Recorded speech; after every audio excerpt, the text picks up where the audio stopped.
ओम नमो भगवते वासुदेवाय। ओम नमो भगवते वासुदेवाय। ओम नमो भगवते वासुदेवाय।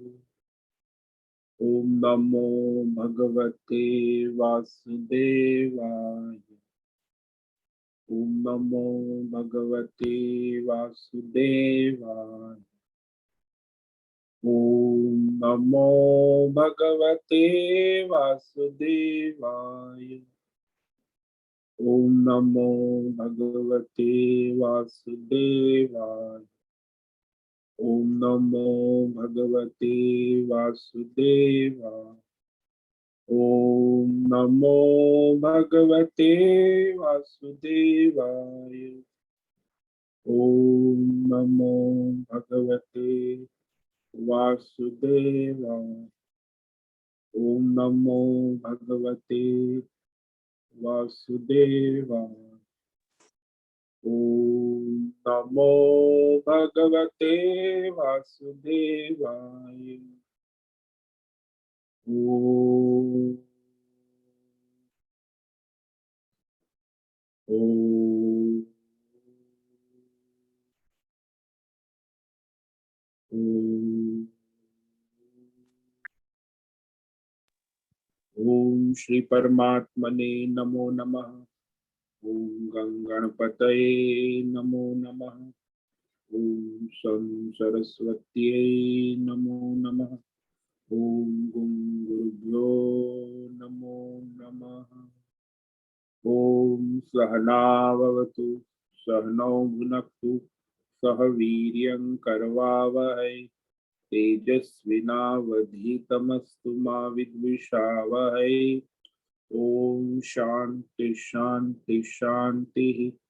सदाशिवसमारंभां शंकराचार्यमध्यमाम् अस्मदाचार्यपर्यन्तां वन्दे गुरुपरम्परा। वन्दे गुरुपरम्परा। ओम पार्थाय प्रतिबोधितां भगवत नारायणेन स्वयं व्यासेन ग्रथितां पुराणम् मध्ये महाभारतम् अद्वैतामृतवर्षिणीं भगवतीम् अष्टादशाध्यायिनीम् अम्ब त्वामनुसन्दधामि भगवत् गीते भवद्वेषिणि। गीते भवद्वेषिणि। वसुदेवसुतं देवं कंसचाणूरमर्दनं देवकी परमानन्दं कृष्णं वन्दे जगद्गुरुं। कृष्णं वन्दे जगद्गुरुं। नमस्ते परमं ब्रह्म सच्चिदानन्दरूपाय निर्गुणाय नमस्तुभ्यं ओंकाराय नमो नमः। ओंकाराय नमो नमः।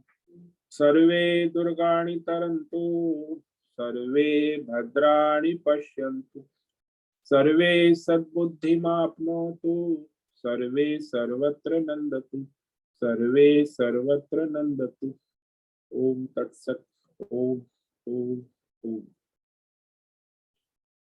आप सभी ऑनलाइन नेटवर्क पर उपस्थित भगवद गीता श्रवण साधकों को आज प्रातः का अभिवादन अभिनंदन अभिवंदन। हरि ओम हरि ओम हरि ओम। हम सबको आज का यह दिव्य दिन तन मन धन जन देश काल विषय वस्तु परिस्थिति अवस्थाएं अध्यात्म भौतिक दैविक क्षेत्र अपने अपने सभी को पूर्व में अनंत जन्मों में किए हुए संचित पाप पुण्य धर्म अधर्म मिश्र कर्मों के पके हुए फल स्वरूप में वर्तमान में आज अपने अपने प्रारब्ध अनुसार परमेश्वरीय अचिंत्य योग माया के माध्यम से प्रसाद स्वरूप में प्राप्त हुआ है। अतः आज का यह दिव्य दिन परमार्थ हेतु निष्काम सेवा यज्ञ देव यज्ञ ऋषि यज्ञ पितृ यज्ञ नृ यज्ञ भूत यज्ञ सात्विक दान शारीरिक वाचिक मानसिक तप निष्काम कर्म योग ध्यान योग भक्ति योग ज्ञान योग साधनाएं स्वाध्याय वेद शास्त्रों का अध्ययन अध्यापन उपासना आराधना के लिए समर्पित करे और कराए। अत्यंत दुर्लभ मनुष्य जीवन की प्रत्येक क्षण परमार्थ हेतु सार्थक करे और कराए। आज विक्रम संवत 2080 वैशाख मास शुक्ल पक्ष की द्वितीया तिथि सुबह 7:48। उसके बाद अक्षय तृतीया लग जाती। अक्षय तृतीया बड़ी पवित्र तिथि, यज्ञ दान तप करने का दिव्य अवसर। और वह अक्षय तृतीया जो है कल सुबह 7:46 तक है। और ये आज कृतिका नक्षत्र, ये भी बड़ा दुर्लभ है। अक्षय तृतीया और कृतिका नक्षत्र का योग दुर्लभ है। ये रात्रि 11:11 तक है। उसके बाद रोहिणी नक्षत्र लग जाता है। आज है शनिवार, हनुमान जी और शनि देव का आराधना दिन। और यहाँ वसंत ऋतु चल रही है। वायु की गति 10-15 किलोमीटर प्रति घंटा चल रही है। और रात्रि का न्यूनतम तापमान 14 डिग्री और दिन का अधिकतम तापमान 30 डिग्री रहा। और ईस्वी सन 2023 22 अप्रैल 2023 सुबह के 7 बजने वाले हैं। कलयुग का प्रथम चरण 5248वां वर्ष 7वां वैसुत मनवंतर श्वेत वराह कल ब्रह्मा जी का 26वां दिन और 51वां वर्ष अभी चल रहा है। तो ऐसे अनंत कोटि ब्रह्मांडीय परमेश्वरी अचिंत्य योग माया में हमारा यह एक ब्रह्मांड, इस ब्रह्मांड में ये पृथ्वी लोक में समुद्र के ऊपर जम्बू द्वीप, और जम्बू द्वीप में एकमात्र विश्व का वैदिक राष्ट्र भारत में उत्तर हिमालय प्रांत में उत्तराखंड राज्य में टिहरी जिले में हिमालयन शिवालिक पर्वतमाला के अंतर्गत मणिकुट पर्वत के ऊपर नीलकंठ महादेव के सामने ऋषिकेश नगरी में मुनि की रेती प्रांत में शीशम जाड़ी में अवधूत बाड़ा आश्रम में सी ब्लॉक के 5 नंबर कमरे पहले मंजिले से गंगा किनारे से हम स्वामी उत्तमानंद सरस्वती भगवत गीता के आचार्य शिष्य स्वामी चिन्मयानंद सरस्वती महाराज चिन्मय मिशन कैवल्याद्वैत वेद व्यास भगवत पाद शंकराचार्य की श्रृंगेरी संन्यास परंपरा से शिक्षित दीक्षित सनातन वैदिक भारतीय हिंदू धर्म अनुसार संपूर्ण भगवत गीता ज्ञान यज्ञ ऑनलाइन जूम चैतन्यमय जीवंत लाइव प्रसारण के अंतर्गत व्याख्यान माला में भगवद गीता अध्याय 18 मोक्ष संन्यास योग के श्लोक नंबर 13 से 33 तक संक्षेप में सार दर्शन करेंगे। संस्कृत एवं हिंदी में दिव्य पवित्र सरल व्यावहारिक सटीक पूर्ण वर्ण अक्षर पद वाक्य पंक्ति श्लोक अध्यायों की संगति संधि अन्वय शब्दार्थ वाक्यार्थ भावार्थ रसार्थ के यथार्थ तात्पर्य से वैदिक शास्त्र वेदव्यास साहित्य शंकर भाष्य एवं परंपरागत अष्ट सन्यासी आचार्यों की टीका टिप्पणी सहित आज का यह दिव्य व्याख्यान करेंगे। कृपया आप सभी श्रद्धा भक्ति ध्यान से परिपूर्ण होकर के यह दिव्य भगवत गीता श्रवण साधना करें, कुछ ग्रहण करें, धारण करें, अपने जीवन में चरितार्थ करें और निरंतरता लाए। अपनी अपनी आध्यात्मिक भौतिक दैवी अशांति द्वंद्व मोह विक्षेप और धार्मिक और शास्त्रीय भ्रम भ्रांतियों से रहित होकर के शरीर इंद्रिय प्राण मन वचन कर्म से एक रूप एकाग्र होकर शुद्ध सात्विक सूक्ष्म भगवत विवेक बुद्धि करें। पुनः पुनः इस व्याख्यान का श्रवण करें, मनन करें, चिंतन करें, चर्चा विचारणा करें, प्रचार प्रसार करें, लिंक भेजे, ग्रुप में शेयर करें, अपना और सबका परम कल्याण करें और कराएं। ओम तत्सत। ओम ओम ओम। तो कल हमने श्रीमद् भगवद गीता के अध्याय 18 मोक्ष संन्यास योग श्लोक नंबर 1 से 12 तक सार दर्शन किया है। आज उससे आगे करेंगे। तो भगवान ने श्लोक 12 में 3 प्रकार के फल मनुष्य को अपने अपने कर्मों के अनुसार ईश्वर देता है। वो कहते हैं, अनिष्टम मिष्टम मिश्रम च त्रिविधम कर्मण फलम भवत्यत्यागिना प्रीत्य न तो सन्यासी नाम क्वचित।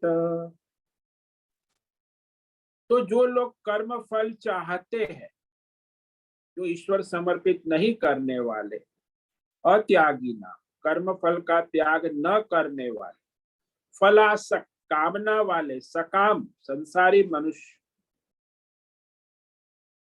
अपने अपने कर्मों के अनुसार ईश्वर कहता है उनको 3 प्रकार के फल मिलते हैं, इष्टम अनिष्टम मिश्रम। मैं पुण्य कर्म किया है तो इष्ट फल अनुकूल, पाप तो पाप का प्रतिकूल फल, और पाप पुण्य मिश्र किया है तो मिश्र फल। तो इस तरह यह 3 प्रकार के फल जो मनुष्य फल चाहता है उसे ईश्वर के द्वारा, प्रकृति के द्वारा मिलता है। इस जन्म में नहीं मिला तो अगले जन्मों में वो फल चाहने वाले को अवश्य फल मिलता है, और वह उसी तरह कर्म फल भोगने के साथ साथ अनेक प्रकार के कर्म फल उत्पन्न भी होते रहते हैं। इसीलिए वह कर्म फल नहीं छोड़ता, तो संसार चक्र में घूमता रहता।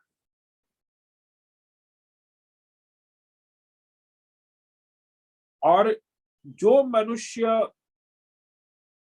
कर्म फल ईश्वर को समर्पित, सन्यासी नाम, सन्यासी यानी निष्काम कर्म योग, जो कर्म फल का त्याग देने वाला, निष्काम ईश्वर समर्पित, तो उसे कहीं भी किसी भी काल में किसी भी जन्म में फल का बंधन नहीं होता, कहीं भी कभी भी किसी का किसी भी, क्योंकि वह कर्म फल ईश्वर को समर्पित कर चुका है। जैसे जगने पर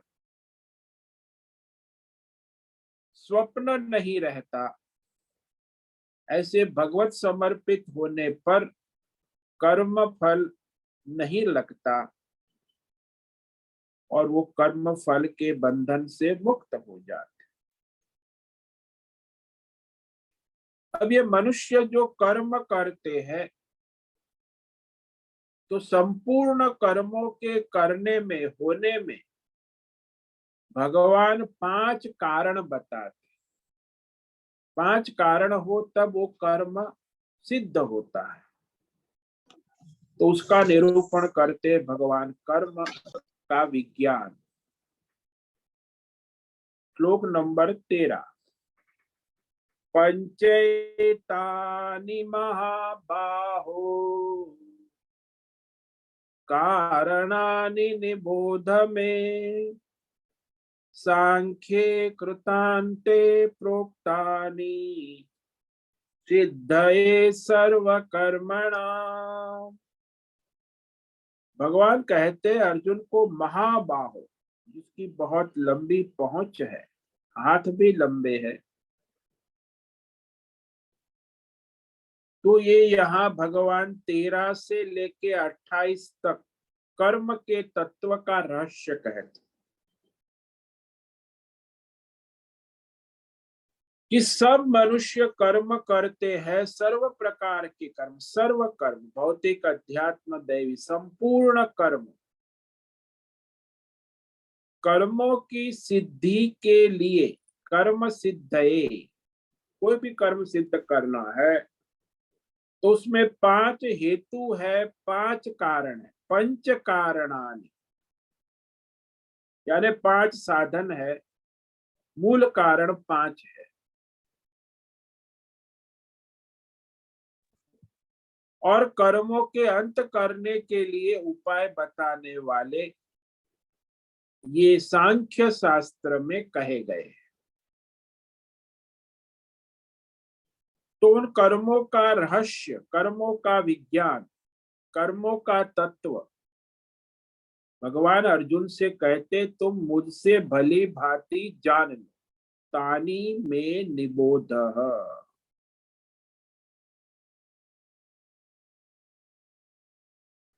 क्योंकि जैसे मनुष्य कर्म करता है तो कर्म अपने आप नहीं होता, उसमें सर्व कर्म सिद्धि के लिए ये पांच साधन, पांच कारण, चाहे धर्म हो चाहे अधर्म हो, चाहे धर्म अधर्म हो, कोई भी प्रकार के कर्म हो,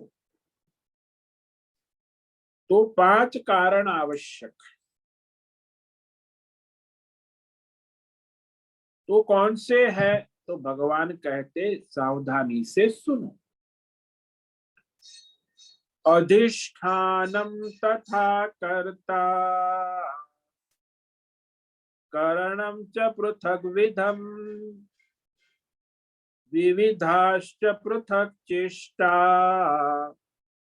दैवम चैवात्र पंचमम।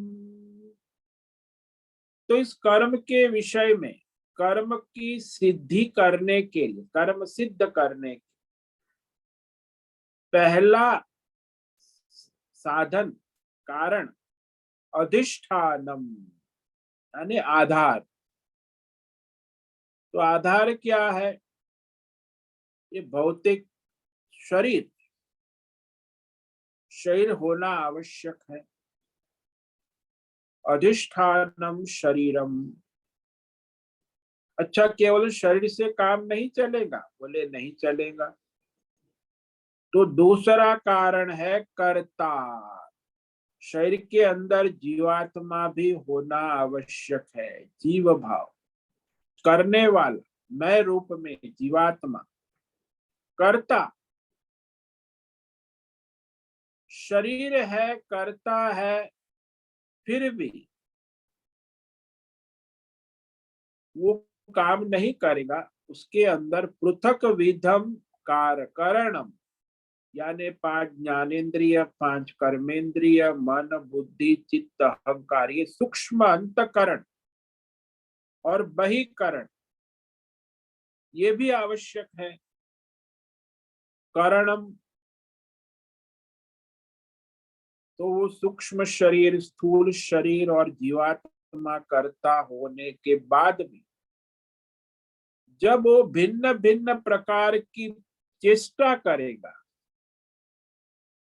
स्थूल प्रवृत्ति, सूक्ष्म वृत्ति प्रवृत्ति,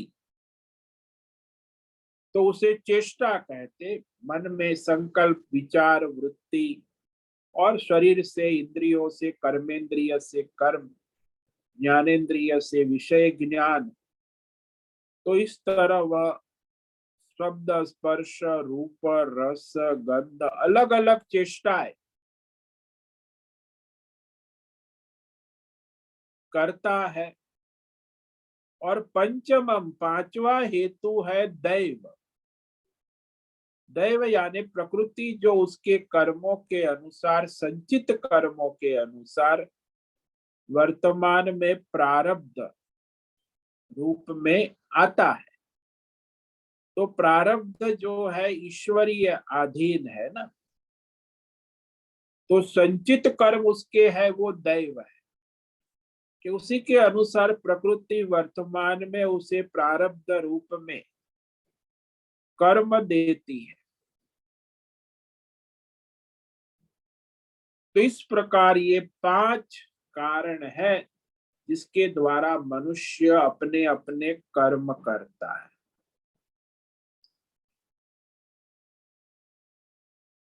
जैसे आप ले लो कि एक कार है, मोटर कार, उसकी बॉडी है, वह अधिष्ठान है। उस मोटर कार की बॉडी के अंदर बैठा हुआ ड्राइवर करता है।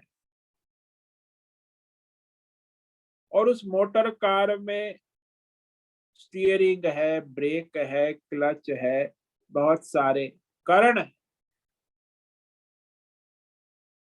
भिन्न भिन्न प्रकार के करण कार के अंदर ड्राइवर के हाथ,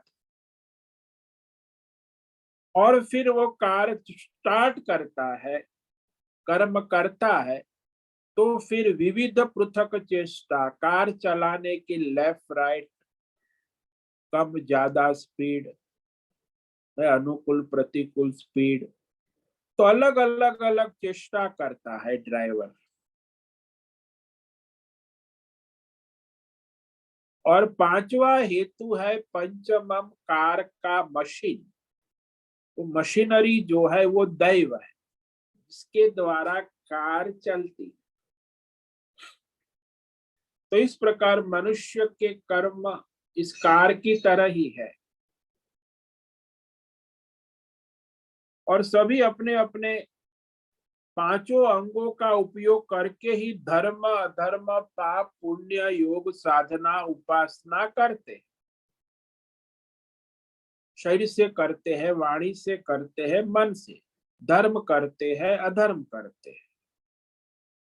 तो वही आगे कहते हैं कि ये पांच करण है, उसी के द्वारा मनुष्य अपने अपने कर्म करते हैं। अब वो पांच करण में कह रहे हैं शरीर वाणी और मन से जो भी करता है उसमें ये पांचों कारण है। ये आगे श्लोक नंबर 15 में कह रहे भगवान, शरीर वांग मनोभिर्यत कर्म प्रारभते नरे न्यायं वा विपरीतं वा पंचैते तस्य हेतवः। तो कोई भी मनुष्य मनुष्य लोक में कर्म का कर्ता अपने शरीर वाणी और मन से न्यायम व विपरीतम यानी उचित धर्म अनुसार शास्त्र अनुसार कर्म करता है, या धर्म और शास्त्र से विपरीत अशास्त्रीय अन्याय अधर्म पाप कर्म करता। तो धर्म कर्म अधर्म कर्म जो कुछ भी मिश्र कर्म करता है उसमें ये पांच हेतु है, पांच उसके मूल कारण है। ये पांचों कारण प्रकृति के द्वारा मायामय आवश्यक है। तो पांच कारण से कर्म होते, लेकिन जो अज्ञानी होता है वो सोचता है कि मैं ही कर रहा हूं, अहंकार विमूढ़ात्मा कर्ता हम इति मन्यते। प्रकृति के पांच साधन होंगे तभी मनुष्य अपने पाप पुण्य धर्म अधर्म कर्म करता है, अन्यथा वो कर्म नहीं कर पाए। चाहे अच्छे हो चाहे बुरे हो, धर्म हो चाहे अधर्म हो, चाहे मिश्र हो, कर्मों में पांच करण साधन आवश्यक है। अब ये प्रकृति के पांच करण है, तो इसमें जो लोग परमात्मा को करता जानते हैं, कहते सब भगवान करते हैं भगवान करते हैं, तो अविवेकी है, अज्ञानी। सब भगवान करते हैं कराते हैं, तो ये भगवान करते नहीं है, ये भगवान यहाँ कह रहे हैं श्लोक नंबर 16 में,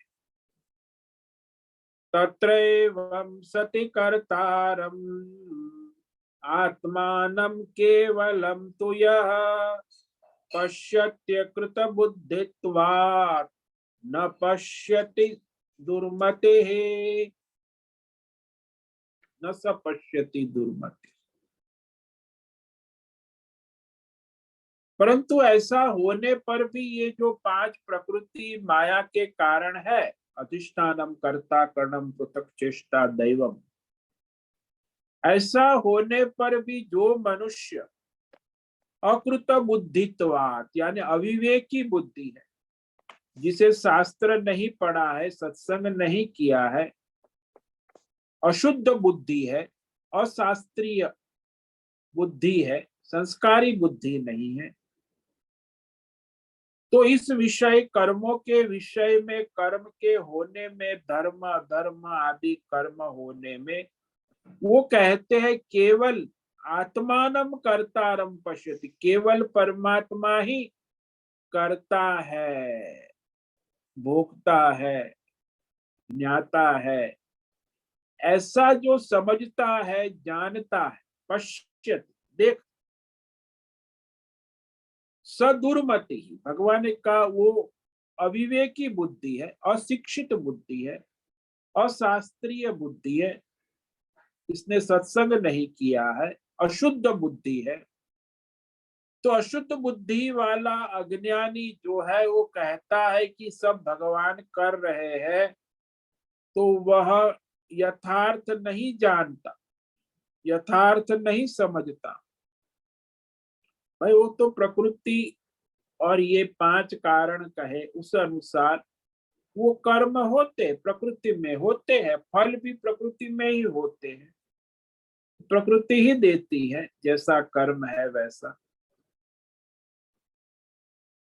तो यहाँ ज्यादातर मनुष्य ऐसा सब भगवान कर रहे हैं, ऐसा गलत विचार करने वाले, क्योंकि उन्होंने सत्संग शास्त्र आदि उपदेश नहीं किया है, असंस्कृत मलिन बुद्धि, अशिक्षित बुद्धि है, इसीलिए वो ऐसा कहा करते कि ईश्वर करता है, भगवान करता है। अब आगे कहते हैं कि जो कर्तृत्व अभिमान से रहित होकर कर्म करने वाले की प्रशंसा। वह प्रकृति कार्य कर रही है और ईश्वर की सत्ता में, शक्ति से हो, प्रकृति भी स्वतंत्र नहीं है, ईश्वर की सत्ता है। तो प्रकृति को चलाने वाले ईश्वर है और प्रकृति में कर्म फल देने वाले भी ईश्वर है, लेकिन कर्म करने वाला जीवात्मा, वो अज्ञानी जीवात्मा ही अपनी कामना से प्रेरित होकर कर्म करता है। और जो अपने ईश्वर समर्पित भाव से कर्म करता है, निष्काम कर्म करता है, उसकी भगवान प्रशंसा करता है। यस्य नाहंकृतो भावो बुद्धिर्यस्य न लिप्यते हत्वापि सैमान् लोकान् न हन्ति न निबध्यते। जिस मनुष्य के, यस्य अहंकृत भाव न यस, जिसे मैं करता हूं ऐसी वृत्ति नहीं, ऐसी भावना नहीं, ऐसा संकल्प नहीं है, ऐसी बुद्धि नहीं, प्रकृति का कार्य हो रहा है। और जिसकी बुद्धि में विवेक है कि सांसारिक विषय पदार्थ और कर्मों में वह आसक्त नहीं है, न लिप्यते, प्रकृति प्रकृति का कार्य कर रही है, तो लिपायमान यानी आसक्त नहीं होता, लिप्त नहीं होता, वह कर्म प्रकृति के द्वारा हो रहे हैं। तो वह जो साक्षी दृष्टा अपने को असंग मानता है, वह इस सारे संसार को हत्वा, लोकान हित्वा, सारे संसार को मारकर भी न हंति, वो मारता नहीं है, मारकर भी वास्तव में न तो मारता है और न अधर्म पाप से बंधता है, क्योंकि उस कर्म से वो असंग है ना।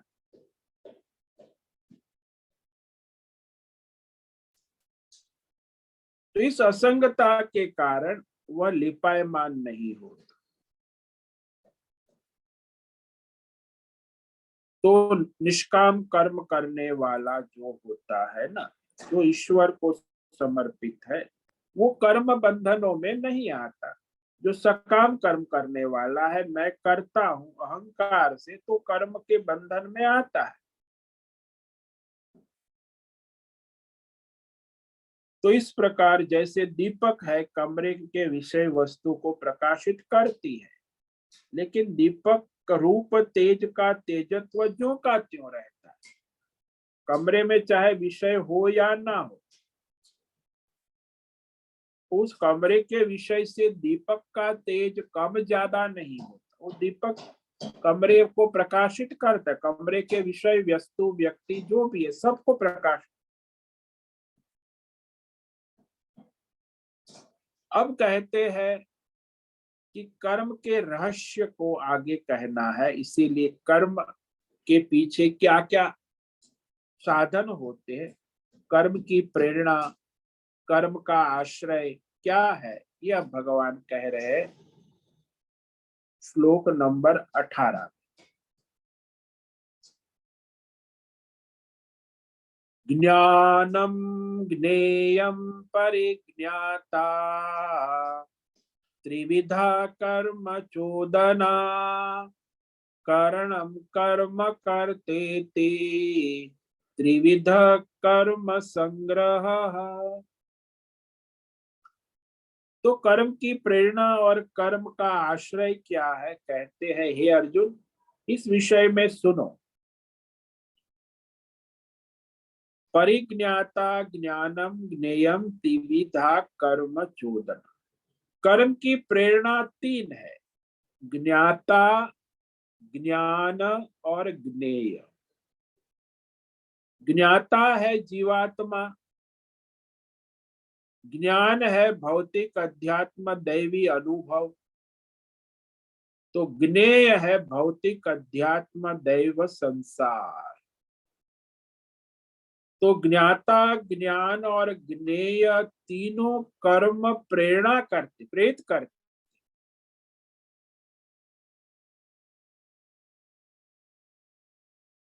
तो इसी प्रकार कर्मों की प्रवृत्ति होती है, कर्म होते रहते। तो एक के बाद एक, क्योंकि मनुष्य ने जो भोग किया है संचित, उसी के आधार पर वर्तमान में उससे प्रेरणा होती रहती है। उसमें वह जीवात्मा अपने अपने भौतिक अध्यात्म दैवी ज्ञान के अनुसार जगत विषयों का संग करता है। और ये कर्म की सामग्री कैसी होती है, वो कहते हैं कर्ता कारणम कर्म इति त्रिविध कर्म संग्रह। कर्म के साधन, ये तो ज्ञाता ज्ञान ज्ञेय तो कर्म की प्रेरणा कहा, प्रेरक बल है, लेकिन कर्म के साधन ये है कर्ता, कारण और कर्म। तो कर्म के साधन में कर्ता जीवात्मा, उसकी कामना, कामना वाला जीवात्मा ही कर्ता बनता है। और कर्म करने वाला है तो उसके पास अंतकरण बहिकरण, पांच ज्ञानेन्द्रिया, पांच कर्मेंद्रिया, मन बुद्धि चित्त अहंकार, स्थूल और सूक्ष्म शरीर। और उस शरीर के द्वारा वह कर्म करता है इच्छा पूर्ति के लिए, भिन्न भिन्न प्रकार की क्रियाकलाप। तो ये तीन साधन हो गए भाई, कर्म क्रिया, इच्छा पूर्ति के लिए, विषय प्राप्ति के लिए, और उसके पास साधन है पांच ज्ञानेन्द्रिय, पांच कर्मेंद्रिय, मन बुद्धि चित्त अहंकार, 14 करण। और वह कर्ता जो जीवात्मा है, अहंकर्ता, अहंकार, अज्ञानी, कामना से प्रेरित, वो कर्ता हो जाता है, कर्म करने वाला, कर्म इच्छा वाला। तो इस प्रकार यह कर्म के 3 साधन है। अब भगवान कर्म कर्ता उनके त्रिविध भेद बताते, ज्ञान, कर्म और कर्म, सात्विक, राजसी और तामसी।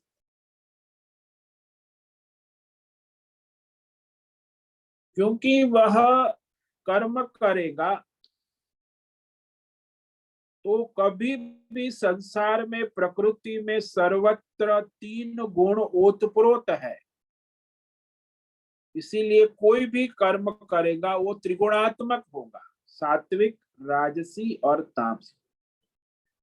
ये सारा संसार, सारी प्रकृति और सभी जीवात्मा के कर्म 3 गुण से ओतप्रोत है। तो इस 3 गुणों का सूक्ष्म विवेक करना आवश्यक है कि प्रकृति में 3 गुण मिले हुए हैं। तो भाई सात्विक गुण का क्या प्रमाण है, राजसी गुण का क्या है, तामसी क्या है, तो उसे यहाँ भगवान ही कह सकते हैं। वो तत्व रहस्य भगवान स्वयं कहते। तो आगे जो है ये कर्म, कर्ता, ज्ञाता, ज्ञान, ज्ञेय सब के त्रिगुणात्मक स्वरूप का निरूपण श्लोक नंबर 28 तक करेंगे। तो अब भगवान यहाँ संकल्प करते कि मैं तुम्हें त्रिगुणात्मक रहस्य कहता हूं। ज्ञानम कर्म च कर्ता च त्रिधैव गुण भेदतः प्रोच्यते गुण संख्याने यथावत् शृणुतान्यपि। इस सृष्टि के प्रारंभ से सत्वगुण, रजोगुण, तमोगुण 3 गुण की प्रकृति है और सर्वव्यापक। गुण संख्या ने, गुणों की संख्या वाले कपिल मुनि के सांख्य शास्त्र में ज्ञान, कर्म और कर्ता के त्रिगुण भेद से 3-3 प्रकार, त्रिधा कहा, सबके 3-3 प्रकार के भेद कहे गए। ज्ञान के भी 3 प्रकार के भेद, सात्विक, राजसी, तामसी ज्ञान। कर्म भी सात्विक, राजसी, तामसी कर्म। और कर्ता भी सात्विक, राजसी, तामसी। इस प्रकार शास्त्रों में कहे गए हैं। प्रोच्यते, प्रकर्षेण उच्यते, बहुत अच्छी तरह कहा है शास्त्रों ने, आचार्यों ने। तो वह त्रिगुणात्मक रहस्य तुम मुझसे भली भांति सुनो, यथावत् सुनो। जो का त्यो अच्छी तरह। सुनो का मतलब है यथावत ध्यान पूर्वक समझ लो, जान लो, सूक्ष्म विवेक कर लो, समझ लो। तो अब सबसे पहले भगवान सात्विक ज्ञान का लक्षण कहते हैं, स्वरूप। संसार में तो ज्ञान बहुत है, तो ये सात्विक ज्ञान किसे कहते हैं, राजसी ज्ञान किसे कहते हैं और तामसी ज्ञान किसे। तो सबसे पहले भगवान सात्विक ज्ञान का रहस्य कहते, लक्षण। सर्वभूतेषु येनैकं भावमव्ययमीक्षते अविभक्तं विभक्तेषु तज्ज्ञानं विद्धि सात्विकम्। येन विभक्तेषु सर्वभूतेषु एकम अव्ययम भावम अविभक्तम ईक्षते। जिस ज्ञान से मनुष्य जो भिन्न भिन्न आध्यात्मिक, भौतिक, दैवी संसार सभी में, सर्वभूतेषु एकम अव्ययम भाव, एक अविनाशी परमात्मा तत्व को अविभक्त जानता है, देखता है, समझता है। वह जो परमार्थ तत्व ज्ञान, उसे सात्विक ज्ञान कहा है। सत्व गुण से उत्पन्न सात्विक विद्धि, तो जिसमें परमार्थ जो है वह, जो परमात्मा सभी चींटी से लेके ब्रह्मा विष्णु महेश तक सब में अविनाशी एक परमात्मा भाव के तत्व को विभाग रहित समभाव से उपस्थित देखता है, जानता है। क्योंकि ये सारा भौतिक अध्यात्म दैवी संसार और मैं जीव सब परमात्मा का ही स्वरूप है तत्वतः। तो ऐसा शुद्ध अंतःकरण में ज्ञान जो है वह सात्विक ज्ञान है, क्योंकि सात्विक अंतःकरण में ही ये ज्ञान होता है। तो जैसे कहते हैं ना कि आपके कमरे में बहुत सारे बिजली है, बल्ब है, करंट है, तो वहां सारे उपकरण आपके इलेक्ट्रिकल इलेक्ट्रॉनिक उपकरण आपके कमरे में घर में सबको प्रकाशित करने वाला एक ही तत्व है, वो है बिजली, करंट।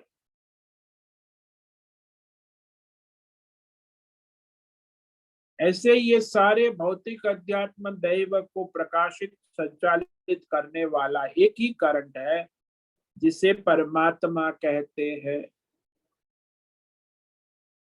उसे जो जानता है कि वो सब में समभाव से उपस्थित है।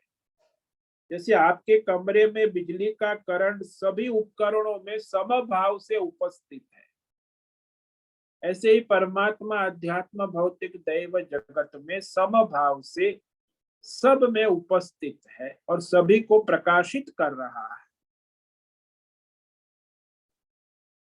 वो सात्विक ज्ञान।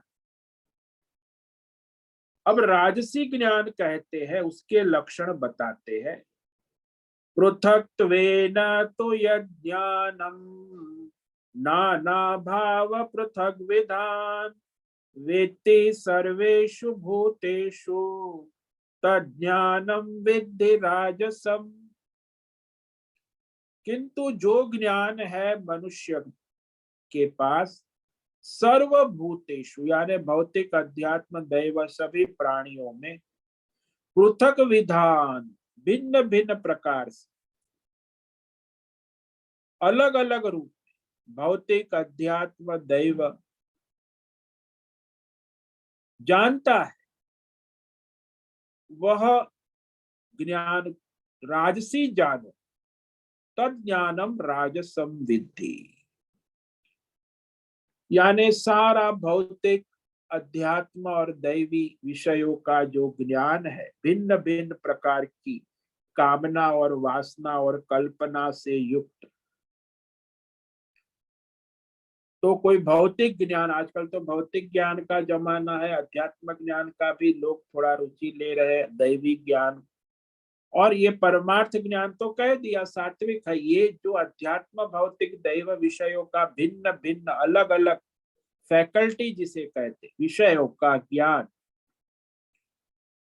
और वो अनेक प्रकार से है। देश काल विषय धर्म जाति वर्ण आश्रम अध्यात्म भौतिक दैव जीव जगत ईश्वर चींटी से लेके ब्रह्मा तक भिन्न भिन्न प्रकार के प्रकृति के 27 तत्वों का भिन्न भिन्न ज्ञान, वो जो है उसे राजसी ज्ञान समझो। जानो कि ये राजसी प्रकार का ज्ञान।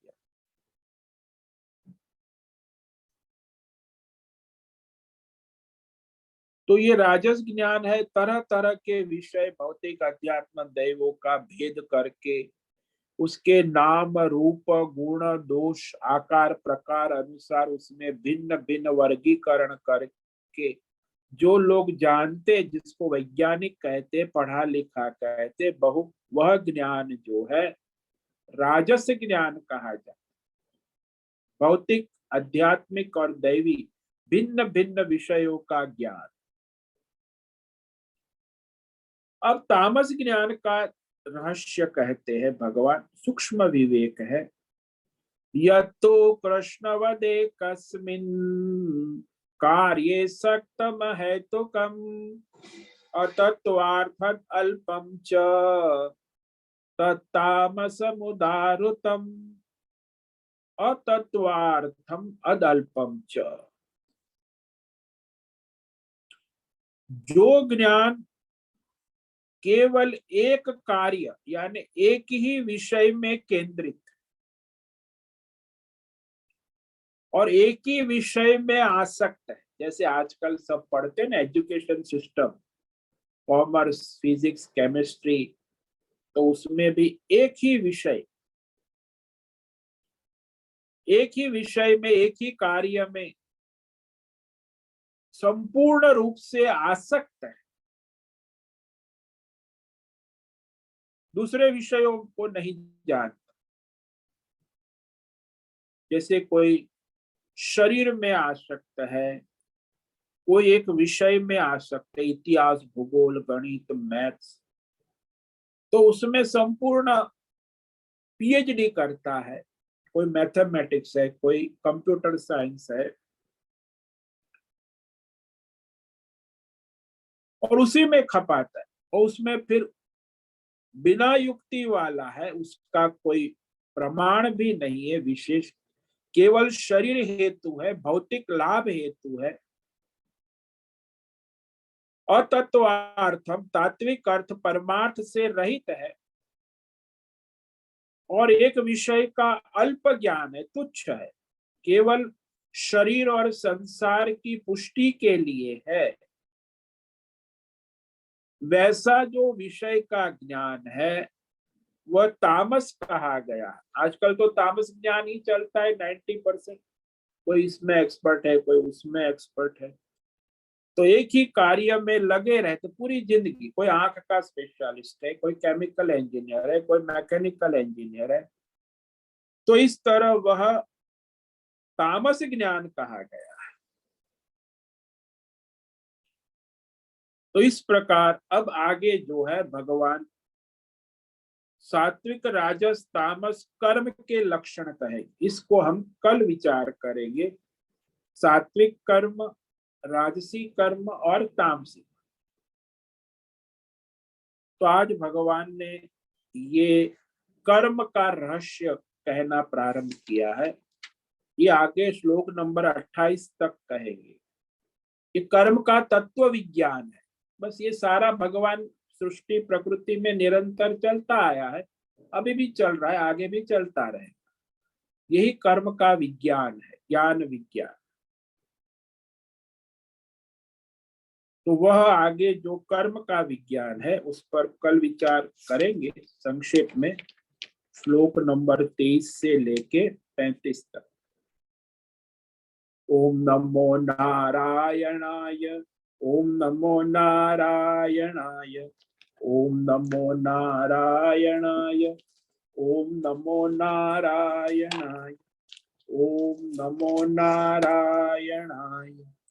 कायेन वाचा मनसेन्द्रियैर्वा बुद्ध्यात्मना वा प्रकृते स्वभाव करोमि यद्यत् सकलं परस्मै नारायणायेति समर्पयामि, नारायणायेति समर्पयामि।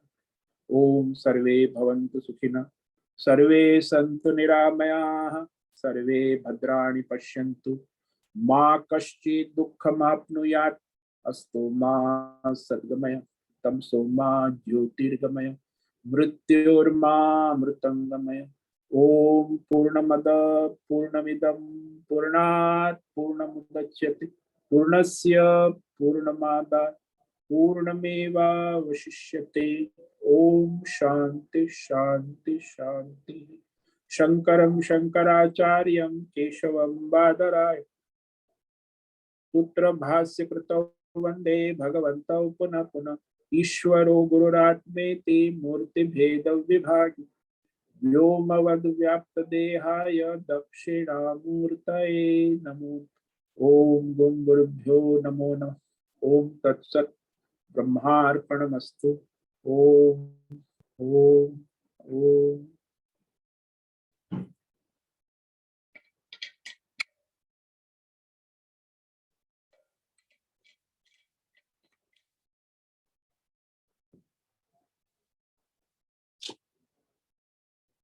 तो आज अक्षय तृतीया है, अभी सुबह लग गई है 7:48 से, और कल सुबह 7:46 तक, उसके बाद चतुर्थी लग गई। कल तृतीया नहीं, जो लोग मानते कि कल होगी, कल नहीं, आज अक्षय तृतीया। और ये अक्षय का शाब्दिक अर्थ होता है जिसका कभी क्षय न हो, जो स्थायी रहे, नित्य रहे, सनातन। और वो सनातन सत्य है, सत्य केवल परमात्मा ही है। अक्षय, अखंड, सर्वव्यापक अक्षय तृतीया यानी परमात्मा की तिथि है, यानी परमात्मा के प्रागट्य की तिथि। हाँ, तो सर्वव्यापक है। तो ये अक्षय तृतीया जो है, इसमें विशेषकर जो मनुष्य संसार में परमार्थ कर रहा है, उसे अपने मन में विश्लेषण करना चाहिए कि मैं परमार्थ में कितना आगे बढ़ा हूं। तन मन धन जन देश काल विषय वस्तु परिस्थिति, ये सारा संसार, ये सब क्षय है, उसमें क्षय होता। अक्षय धर्मा नहीं है संसार का कोई भी विषय, चाहे भौतिक हो, चाहे आध्यात्मिक हो, चाहे दैवी हो। अक्षय केवल परमात्मा है। इसीलिए उस अक्षय का चिंतन करना, अक्षय जो परमार्थ है, सत्य है, सनातन सत्य। तो अक्षय क्या है? बोले भगवान की ये भगवत गीता, भगवान की वाणी, ये अक्षय है। ये भगवत गीता सनातन सत्य है, अक्षय है। तो अक्षय तृतीया का ये परमात्मा का पर्व है, परमात्मा के स्वरूप का स्मरण करना, याद करना। और ये खासकर वसंत ऋतु और ग्रीष्म ऋतु का संधि काल है, परमार्थ महोत्सव है। देखो, कृष्ण जन्म, राम जन्म, दूसरे सब देवी देवता अवतार, लेकिन ये परमात्मा को समर्पित तिथि है। वैशाख शुक्ल तृतीया, ये जो महापर्व मनाया जाता है, इसके विषय में कई कथाएं हैं पुराणों में, भविष्य पुराण में। तो अक्षय तृतीया के दिन जो मनुष्य परमात्मा को स्मरण कर दान करता है, स्नान करता है, जप करता है, तप करता है, यज्ञ करता है, तो कोई भी धर्म कर्म है, वो कहते हैं अनंत पुण्य फलदायी हो।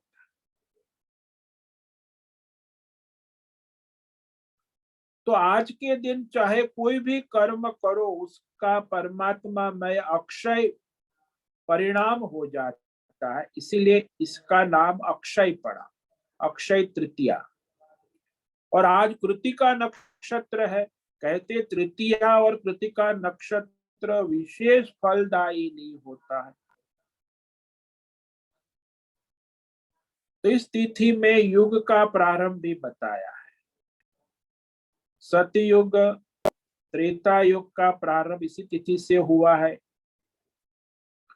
तो आज के दिन जल का भरा हुआ कलश है, पंखा है, पादुका, चप्पल है, जूते है, छाते है, गौ है, इसका दान पुण्यकारी माना गया है।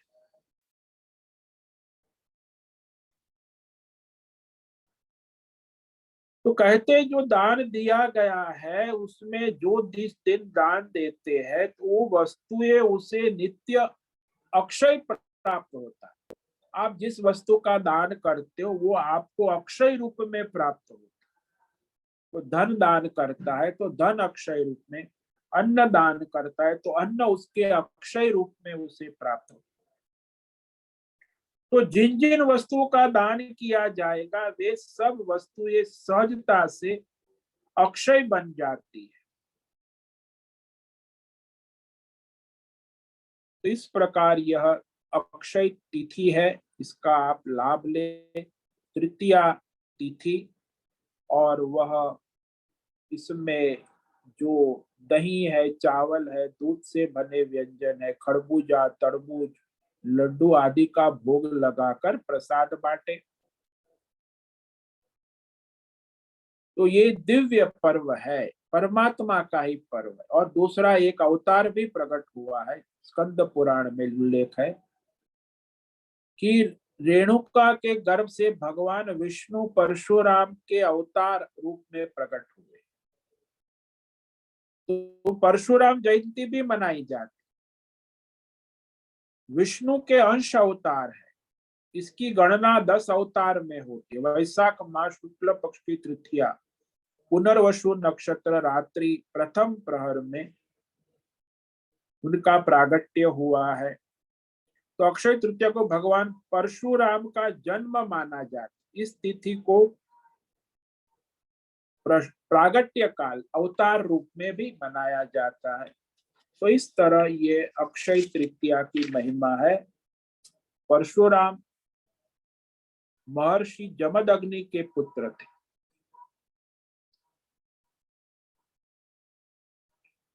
तो वह रेणुका के गर्भ से उत्पन्न हुए। परशुराम जी ब्राह्मण होते हुए भी क्षत्रिय स्वभाव के थे, इसीलिए परशुराम को ब्रह्म क्षत्रिय कहते।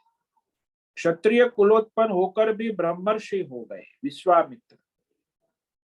इस समय अवतार हुआ। इस समय पृथ्वी पर क्षत्रिय राजाओं का बाहुल्य था, इसीलिए फिर उन्होंने अधर्म का नाश करने के लिए अवतार धारण किया। तो क्षत्रियों को धर्म की ओर लगाया। तो इसमें जो व्रत करने वाले सुबह स्नान करके सूर्यास्त तक प्रभु आराधना करे, परमात्मा की उपासना करे, पूजा पाठ करे, और इस तरह आज के दिन परमात्मा में रहे, ये अक्षय तृतीया परमात्मा की ही तिथि है। तो आप सबको इस अक्षय तृतीया की बहुत बहुत बधाई हो, और आप इस परमात्मा पर्व, परमार्थ पर्व का लाभ ले और लेवावे। अब किसी को कोई प्रश्न है तो पूछ सकते, 2-5 मिनट है।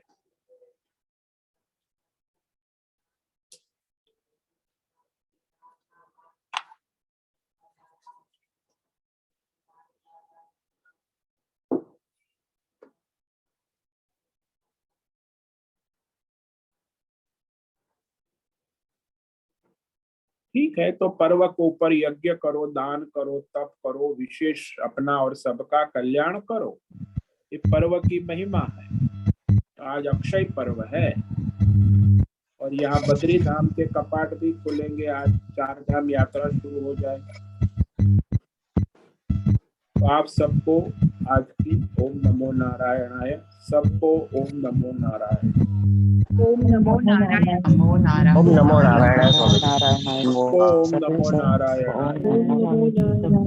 नारायण। आप सबको ओम नमो नारायण। ओम नमो नारायण। नमो नारायणाय। ओम नमो नारायण। ओम नमो नारायण स्वामी जी। सबको ओम नमो नारायण। बहुत से निवेदन है, आज का सत्संग पूर्ण करें। ओम नमो नारायणाय। आज का यह दिव्य सत्संग हम यही पूर्ण करते हैं। सभी साधकों को ओम नमो नारायणाय। सभी साधकों को ओम नमो नारायणाय।